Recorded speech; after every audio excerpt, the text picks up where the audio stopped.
Hi, everyone, and thank you so much for joining us on the weTHRIVE podcast, where we share stories from entrepreneurs around the world about how they're creating an impactful legacy. My name is Casey Clark, and I'm your host, also the owner of C. Clark Consulting. And today I have the pleasure of interviewing Miss Kristen McKenna, who is the owner of The Strength to Be Me, which I love the name of your business, by the way. Thank you. You're very welcome. So thank you so much for joining us. Thank you so much for having me today. Absolutely. So tell us a little bit about yourself. Sure. I am a registered nurse. I've been a registered nurse for 13 years, and I've spent pretty much all of that within the hospital setting. So that is my background, is very much science-based and obviously compassionate nursing care. Currently, I do not work in the hospital, but I still do work as a nurse. I work in substance abuse right now, which I really, really love. And I actually am able to do a lot of health and wellness education at the facility that I work at now. So it's really nice. Awesome. And about, a year and a half ago, I just felt like I wasn't making the impact that I really wanted to make. I didn't have the time to speak with my patients at length about the things that they wanted and needed in terms of their health and wellness. And I felt like, becoming a health and life coach would give me more time to really talk to people, to really get clear on their goals, to really find out like what's their why, what's going to anchor them into staying consistent towards these goals. And, I think ultimately potentially reduce the amount of folks that we are seeing in the hospital with chronic illnesses and having chronic relapsing illnesses. So maybe if we can improve the overall health of people earlier, we can, decrease the strain on the healthcare system overall. Yeah, absolutely. So I feel like you just kind of teed that up real nicely for kind of the definition of thriving. So what does the word thrive mean to you? Thrive is, I always think of it like you're done in living in survival mode and you're ready to take whatever the necessary steps are forward to get out of that survival mode type thinking and have a like broader, more global understanding of what you want and need. So people that are thriving are happier and living out their purpose and living in alignment with their values. And they're just finding more overall peace because they are, I think the key point being that they're living in alignment with their values. So what their actions are aligned with what they say their beliefs are. And I think, a lot of discord and unhappiness, the root cause of that is having, your actions not be aligned with your values. Yeah, absolutely. And coming from the coaching background as well, I mean, I myself have even had to pause and think like, what are my values, because I feel like at the core, they're pretty much the same, but then as we get older and wiser and, they sometimes shift or, for me personally, I just changed a lot. And, so yeah, I definitely understand that discord there. So I love that definition though.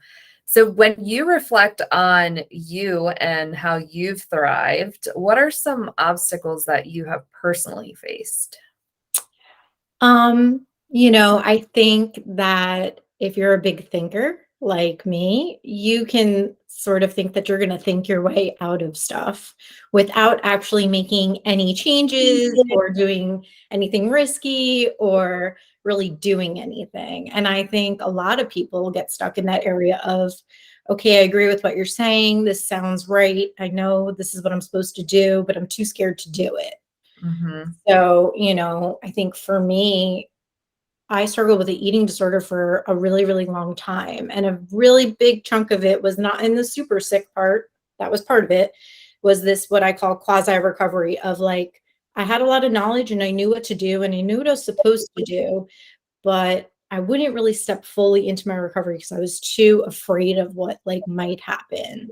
And a lot of people get stuck here with all sorts of different things, not just disordered eating behaviors, but with lots of different stuff. And, I think, again, we need to know that if we have values and beliefs and we know what we're supposed to do, the next step is being able to actually do the things you're supposed to do. And of course, I think that's where coaching comes in, Yeah. because it's going to have someone there to support you, hold your hand, and hold you accountable.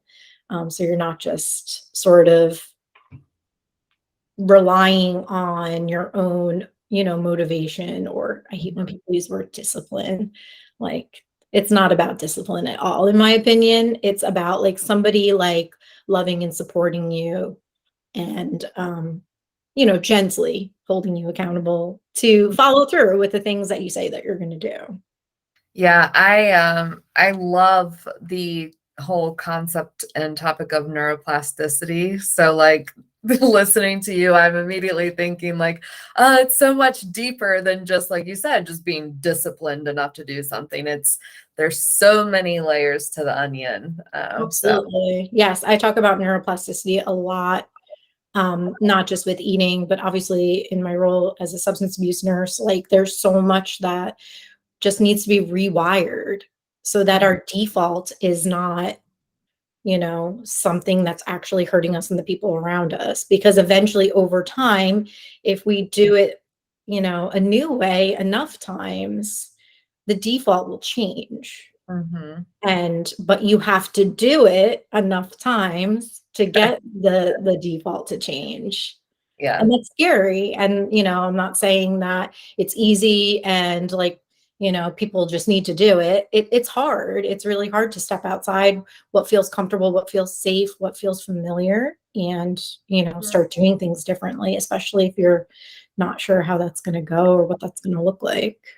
Yeah, and when it's comfortable and safe, our brains don't know whether it's good or bad. It's just like, "Oh, I'm comfortable," so that makes it all the more. Absolutely.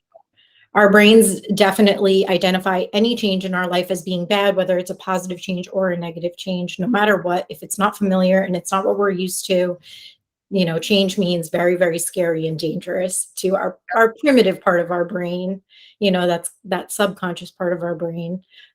Yes, change is always bad, but obviously we need to change sometimes. Like, we're doing things that are unhealthy, we're doing things that are not good for us. We need to change, and we're gonna have to go through a period of being afraid and uncomfortable in order to Mhm. get there. Yeah, so you have mentioned that you personally had struggled with an eating disorder. What resources did you use to overcome that? I think way, way back in the day, like when it was first diagnosed, I was in college. I did all the normal sort of like therapy, group therapy. I was in residential treatment at one point, a long time ago. But I think that learning the principles of intuitive eating, honestly, a lot of it being through online. I think social media gets a really bad rap, but that's if you're looking at just the bad parts of it. There's so many good parts about social media these days where there's just like all this wonderful information. And that's where I was introduced to the concept of intuitive eating. And then so I started, learning more and more about that. And honestly, I would say the biggest change came when I finally got rid of the bathroom scale and stopped weighing myself. And instead of deferring my decisions about what, when, or how much I was going to eat to an outside source, I just tuned in to my own body.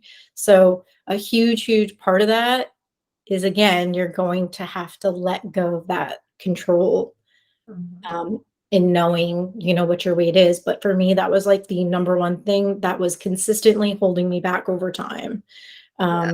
So focusing on a number and being really hyper fixated on a number, or being hyper fixated on like how it changes from day to day, no matter how much my very smart part of my brain knew, what I was supposed to do, it was very hard to do it once I had that emotional piece coming in, that emotional attachment to the scale, so to say. So honestly, some of my biggest, movements forward with my eating disorder were based just on people online sharing their knowledge. There's dietitians out there that share their knowledge freely on Instagram. There's other, health coaches out there that share their information out there freely. There's obviously a book on intuitive eating by the two ladies that, wrote the book on intuitive eating. So Mhm. I obviously read that as well. But I really felt like that was the biggest change for me. Yeah. I feel like, and I'm not trying to be sexist or anything, but I feel like with women, we have it so much harder, specifically around overcoming obstacles with eating. And I myself have struggled with, different behaviors that, were not serving me well at all. And it's amazing, like you say, about getting into the emotional part of it. I mean, when we're in that emotional part, sometimes we forget like the water weight, your menstrual, all these different things that play into it that men, don't have to worry about in some regards, but it just makes it, for me, it makes it feel like you're even, more so in a hole. So one of the books, I don't know if you've ever heard of it, Eat, Drink, and Be Mindful. Mm-mm. No, it's a really good book. Yeah, it's all about, just like you said, tuning into your body and just listening instead of fixating yourself on a number. So I Yeah. love that you brought that up. I would say in addition to that is the concept of body neutrality, which I had never heard of prior to maybe a year ago. I had just heard of, you have a bad body image or you're body positive. And I was like, how am I supposed to jump from thinking my body is the root cause of every problem in my life to being body positive? That was like such a huge leap. Like, how could we expect someone to do that? So body neutrality comes in the middle of that and says, I don't have to love the way that my body looks every day. That's not realistic for me. But I can still choose to treat it with love and respect and compassion and nourish it and Mhm. exercise it and, like celebrate it and love it. I don't have to love the way it looks, but I still can respect my body and treat it well. And that I for love me that. was another like really key piece. And maybe one day I will be body positive. Maybe one day you'll see me out there on Instagram talking about body positivity. But this gave me like such a great landing space to be like, you know, a little middle ground. Yeah, I think that's so important though, because people feel like you have to go from one extreme to the other, like you said. And that's unrealistic. Like you have to take steps. I mean, what's the old saying? Like you can't run a mile or something if you don't start walking or something along those lines. Like you have to take steps. So I love that. I've never heard of body neutrality either. So thank you. You're welcome. So any other obstacles or resources that you want to share with us before we hop into creating a legacy? Um, I guess also like the idea that like exercise, movement, and fitness does not need to be directly like tied to, again, like your weight, your body, your size, your shape, any of that stuff. That, you can exercise in whatever ways that feel good to you and receive those like mental health benefits without having to make it about your body. And that is, again, it's part of intuitive eating concepts. It's called joyful movement. And it just is taking a different perspective on exercise. Like it doesn't have to look any certain way. I don't have to be going to a CrossFit gym if I don't feel like it. I don't need to be going to, whatever, some sort of like boot camp type style thing. Like maybe today it's just walking, or maybe today it's, lifting weights or riding my bike in a way that makes me feel good. Yeah. So I think that being able to detach that a little bit was also really, really helpful because, I love exercise, but I love being able to approach it from a place of this is just a celebration of my body and what it can do, as opposed to like, this is a punishment and something that I have to do because I'm bad. Yeah. Again, so much of this stuff just comes down to what's the like mindset underneath it and what's the narrative that you're placing on it. So some of the actions actually really look the same. It's just the way you're thinking about it is a little bit different. Yeah, that is so true. I mean, I did it was like a 6-week program just around movement with a therapist, and it was amazing how much of a narrative I had around doing something like simple neck stretches. I was like, oh, that's nothing, that's not exercise. But that kept me from, holding all my stress in my shoulders, especially because I'm sitting at the computer all day. So between that and like stretching my hips, I really had to work through something that simple. It's like, Really? Like, I felt like I should be out, walking 5 miles or something, and like you said, you don't have to go to a CrossFit gym or boot camp or anything. So I love that. Do what's right for Although you. if that's what you like, that's fine too. Yeah, My absolutely. husband, he loves to work out like that. Like he wants to like be like super intense. He's got his own program he does. And I'm just like, all right, I'm gonna come in for 30 minutes and kind of Yeah. do my own little thing. Absolutely. Too funny. So speaking of your husband, talk to me a little bit about legacy. So what does that word mean to you? I think legacy again. Oh my goodness. I don't know if anyone's ever asked me like about legacy. I guess raising your family in a way that you're setting them up to be as successful as possible, in the future. I have a 4-year-old and a 6-year-old.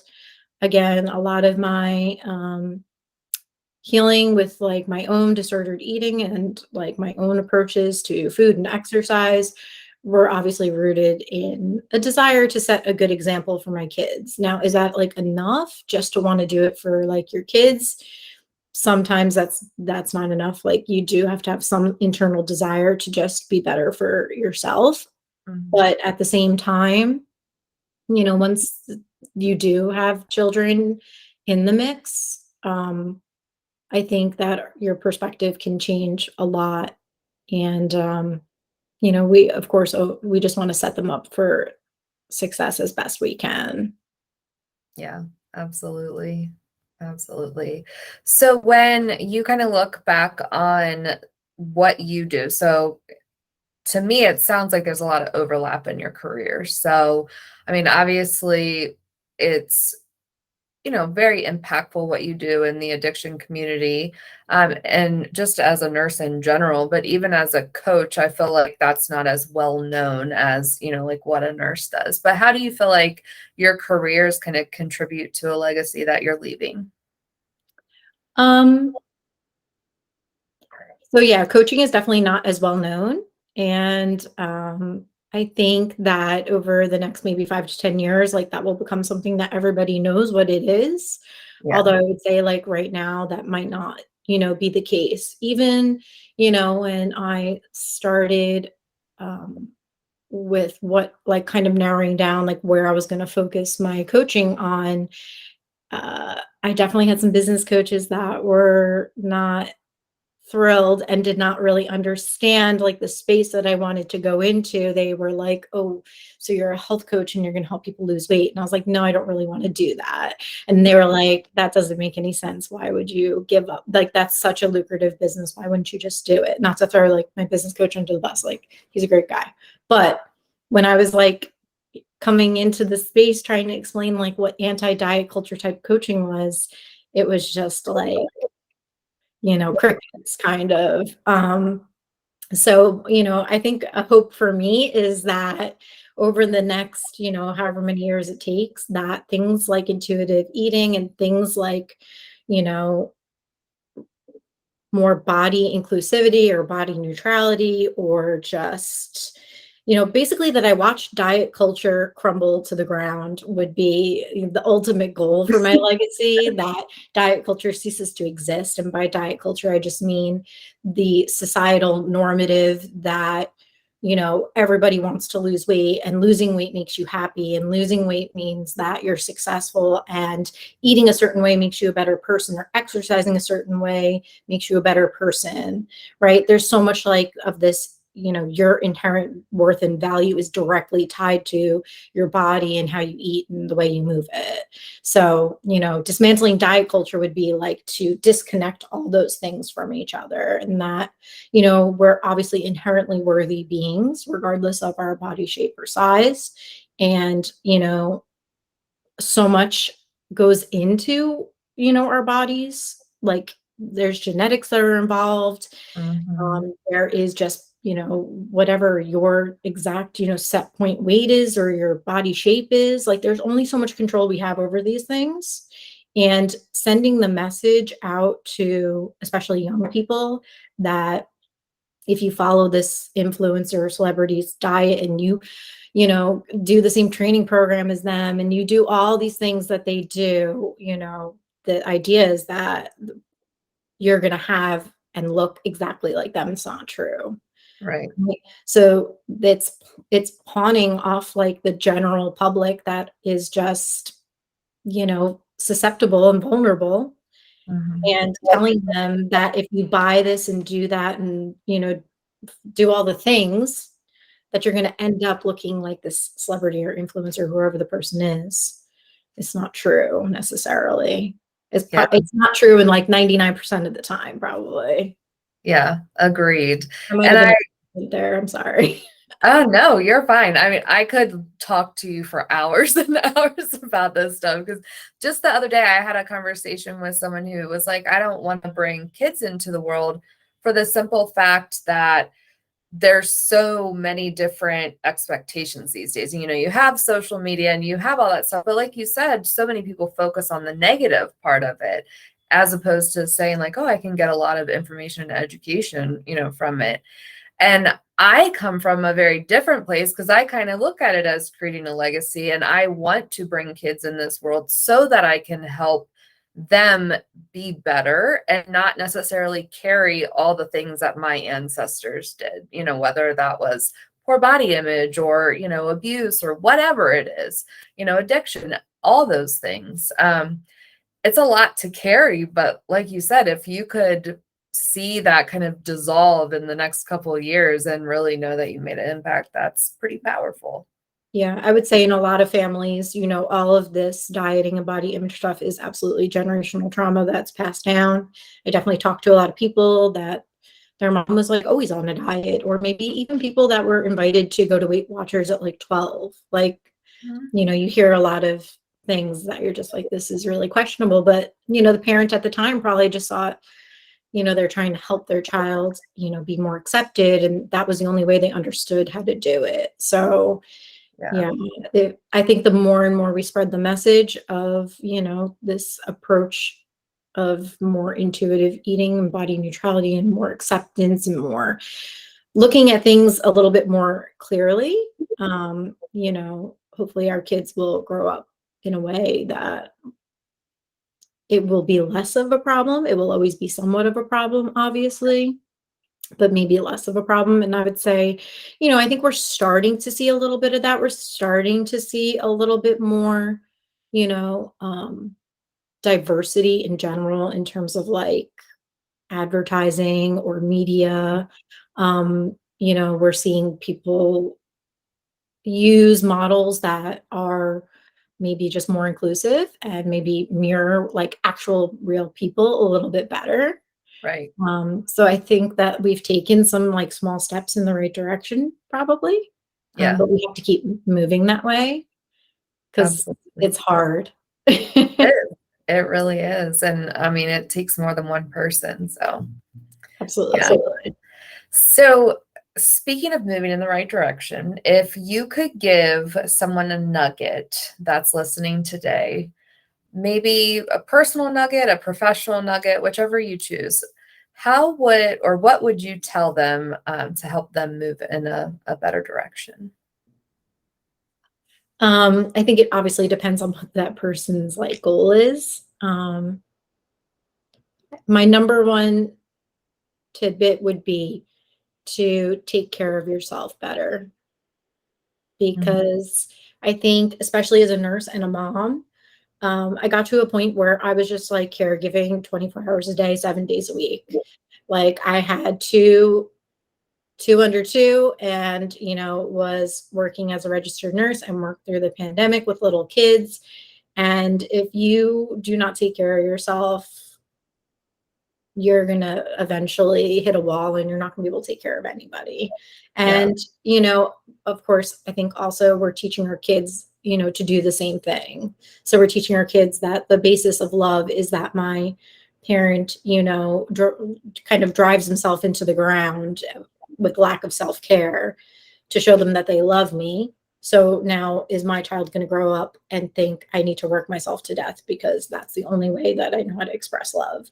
So again, like self-care is so important, and processing your own emotions is so important. As much as you think that that's not going to affect other people around you, whether you're consciously or unconsciously, your issues and problems affect other people around you, whether you want them to or not. It's going to come out in some sort of way. Either you might be more irritable, you might say things in a certain way, you might not be as, encouraging or positive or, pleasant to be around, honestly.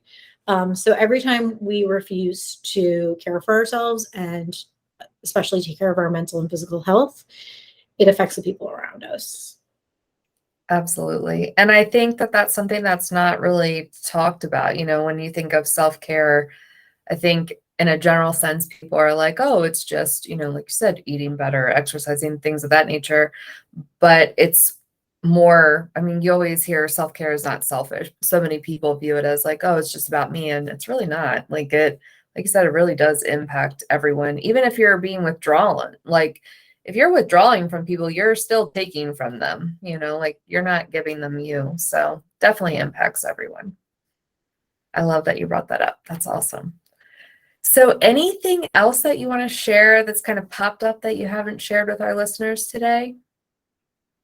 I would say, that there's lots of help out there in general. And, a big thing is just us asking for and accepting it.